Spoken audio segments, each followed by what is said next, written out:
Tere tulemast Võrkturunduse lehele. Minu nimi on Kristjan Kiis. Tänases videos ma tahan anda mõned, ehk siis 2 nõuannet, mis on väga huvitavad, väga lihtsad ja hoiavad sind 2 jalaga maa peal. Üks mõte on see. Kuula nende inimeste nõuandeid, kellega sa oleks nõus kohad ära vahetama. Nende inimeste nõuandeid, kellele sa vaatad nii-öelda alt ülesse, sa näed neil tulemusi, kelle positsioonis oleks nõus sina olema, kelle kingades nii-öelda. Ehk mitte see, mida inimene ütleb, mitte see, mis tuleb tema suust nii-öelda teooriana, vaid see, et kui sa näed, et tema on sellises positsioonis, kus oleksid ka kus ka sinul oleks soov olla, ainult sellisel juhul, kui sa oleks nõus temaga vahetama positsioonid, kuula teda.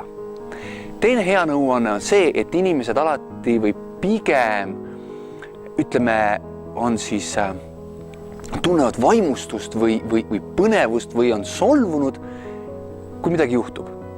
Ehk siis mõte on selles, et kui sul tuleb uus klient, siis sa oled väga rõõmus. Kui sul on uus partner meeskonnas, siis sa oled yes! Kui sul läheb midagi kehvasti või ei lähe päris nii, nagu sina tahaksid, siis sa oled pettunud või solvunud või ei tunne ennast nii hästi. Kuid, mis siis, kui sa saaksid hoopis teha sedasi, et kui sul on uus partner, siis loomulikult see on hea uudis. Kui sul on uus klient, siis see on hea uudis.